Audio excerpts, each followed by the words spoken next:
কারাগারে এমনি নিজে থাকাটা কষ্ট, আর একটা দুঃখজনক শোক সংবাদ ভিতরে পৌঁছলে সেটা যে কতটা মর্মান্তিক হয়ে দাঁড়ায়। সাখাওয়াত হোসেন রাজি সাহেবের আব্বাজান রহমতুল্লাহ আলাই, ওনার ইন্তেকালের সংবাদ ওনাকে কারাগারের ভিতরে শুনতে হয়েছে এবং সেখান থেকে অনেক কষ্টে কোন রকম জানাজায় গিয়ে শরীক হয়েছেন।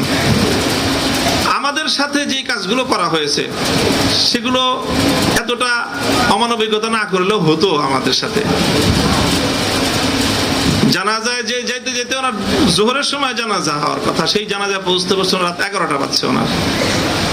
অযথাই বিলম্ব করাইছে, যে একটু কষ্ট বেশি হলে মনে হয় যে আমাদের একটু কষ্ট বেশি হলে তাদের একটু ভালো লাগে মনে হয়, এরকম একটা পরিস্থিতি আমাদের সঙ্গে আচরণ করা হয়েছে। সব লোকজন মোবাইল ফ্যাসিলিটি পায়, ইল্লা হেফাজতে ইসলাম। ইল্লা হেফাজতে ইসলাম মানে হেফাজতে ইসলামের যারা আছে সপ্তাহে